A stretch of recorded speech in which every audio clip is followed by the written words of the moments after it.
নমস্কার বন্ধুরা, আমি ঝুমা আর কিচেন ম্যাজিক উইথ ঝুমাতে সবাইকে ওয়েলকাম। আশা করছি আপনারা সবাই ভালো আছেন, আমিও খুব ভালো আছি। তো চলুন আজকের এই মজার রেসিপিটা শুরু করা যাক। আজ আমি ডায়াবেটিস বা সুগার রোগীদের জন্য একটা ব্রেকফাস্ট রেসিপি নিয়ে এসেছি। তার জন্য দেখুন এখানে আমি মেথি নিয়ে নিয়েছি, আর এই মেথি শাকগুলো দেখুন মাথার থেকে অল্প অল্প করে কেটে নিচ্ছি। সুগার বা ডায়াবেটিসে মেথি শাক কিন্তু ভীষণই উপকারী। মেথি শাক টাইপ 1 আর টাইপ 2 দুরকম ডায়াবেটিসের জন্যই ভালো। মেথি শরীরে ইনসুলিনের মাত্রা বাড়ায়, যেটা ডায়াবেটিস রোগীদের জন্য ভীষণ ভালো। এছাড়া কোলেস্টেরল কম করে, লিভারে কোলেস্টেরল বাড়তে দেয় না।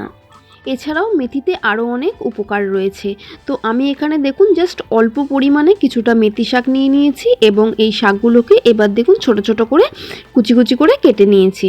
এরপরে এই শাকগুলোকে আমি খুব ভালোভাবে একটু জল দিয়ে ধুয়ে নেব। আপনারা 2 থেকে 3 বার খুব ভালোভাবে এটা একটু ওয়াশ করে নেবেন। এর মধ্যে অনেক ধুলোবালি থাকে, সেগুলো ভালোভাবে পরিষ্কার করে নেবেন। এরপর এর মধ্যে দিয়ে দিচ্ছি কড়াইশুঁটি, গাজর, পেঁয়াজ কুচি, টমেটো কুচি ও লঙ্কা কুচি। এরপর এর মধ্যে আমি দিয়ে দিচ্ছি এই বাজরা ফ্লোর, মানে এই বাজরার আটা। ডায়াবেটিস রোগীদের জন্য গমের আটার থেকে এই বাজরার আটা অনেকটা উপকার। তো এখানে আমি 1 কাপ পরিমাণে এই বাজরার আটা নিয়ে নিচ্ছি।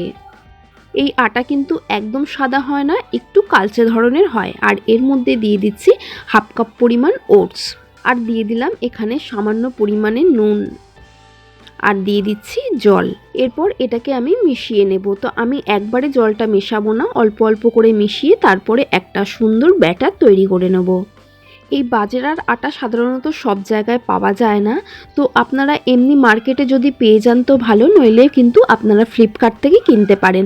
আমি এটা ফ্লিপকার্ট থেকেই নিয়েছি। সুগারের জন্য কিন্তু অন্যান্য যে কার্বোহাইড্রেট আছে তার থেকে কিন্তু ওটস খাওয়া ভালো, কিন্তু ওটসের পরিমাণ কখনোই 20 গ্রামের বেশি রাখবেন না। আর আমি এখানে যে যে ইনগ্রেডিয়েন্টসগুলো ব্যবহার করেছি প্রত্যেকটাই সুগারের জন্য ভালো। তো ব্যাটারটা আমার তৈরি হয়ে গেছে। এবার একটা চাটুতে আমি অল্প পরিমাণে তেল দিয়ে দিলাম। আপনারা এটা কড়াতে কিংবা ফ্রাইং প্যানেও করতে পারেন। তো এবার তেলটাকে একটু জাস্ট আমি গরম করে নেব।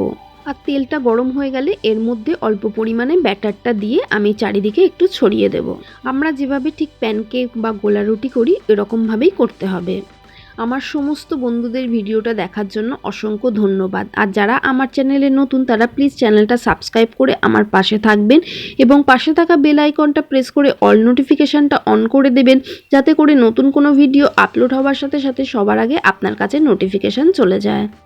তো এইভাবে এটা এক পিঠ সেঁকে নিয়ে আমি আর এক পিঠও খুব ভালোভাবে সেঁকে নেব। আমাদের বাড়িতে যারা সুগার পেশেন্ট রয়েছে তাদেরকে আমরা যে কি খাওয়াবো কি দেব আমরা ঠিক বুঝতে পারি না।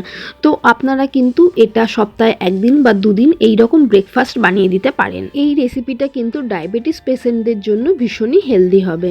তো আজকের এই রেসিপি আপনাদের কাজে লেগে থাকলে লাইক করে দেবেন, শেয়ার করে দেবেন, আর এরকম নিত্য নতুন মজার মজার রেসিপি পেতে আমার চ্যানেলটিকে সাবস্ক্রাইব করে দেবেন। Thanks for watching.